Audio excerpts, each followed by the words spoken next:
Umakyat na sa mahigit 50 katao sa China ang kumpirmadong nasawi mula sa mga insidente ng landslide na naganap ngayong buwan.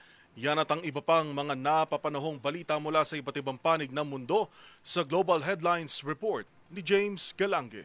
Balita mula sa China, umakit na sa 51 katao ang bilang ng mga nasawi sa mga naging insidente ng landslide sa timog kanlurang bahagi ng bansa ngayong buwan. Kabilang na dito ang naganap na landslide sa Pengshui County, Chongqing noong July 17 kung saan maraming gusali ang nasira. Sa kasalukuyan, patuloy pa rin hinaharap ng mga otoridad ang 10 individual na nawala matapos ang sakuna habang umakit naman na sa mahigit 1,000 residente ang nailikas. At matapos ang 2 linggo, sinundan naman ito ng pagguho ng lupa sa Gansu Province kung saan 21 katao naman ang namatay. Samantala, balita naman mula sa Japan, aabot naman sa 25 mga pusa ang na-rescue ng mga otoridad mula sa gumuhong mall dahil sa lindol na matatandang sinundan din ng isang malakas na pagsabog.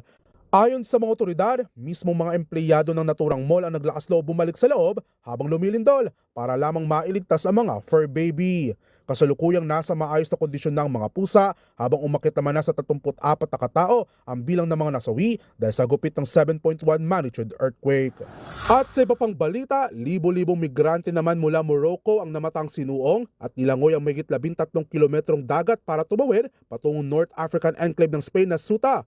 Ayon sa ulat, layunin umano ng mga migrante na makarating sa teritoryo ng Europa upang maghanap ng mas magandang pagkakakitaan at magkaroon ng pagkakataong makapasok sa European Union. Ngunit ang naturang effort ay kinabahala ng Espanya kung kaya't agad din ito nagpadala ng puwersa militar sa naturang border para masigurong seguridad ng mga residenteng naninirahan doon. Nakatakda pa lamang pag-usapan ng gobyerno ng Morocco at Spain ang nangyaring insidente. At yan naman nakalap nating balita mula sa iba't ibang panig ng mundo.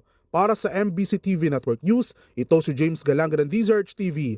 Una sa Pilipinas, una sa Pilipino.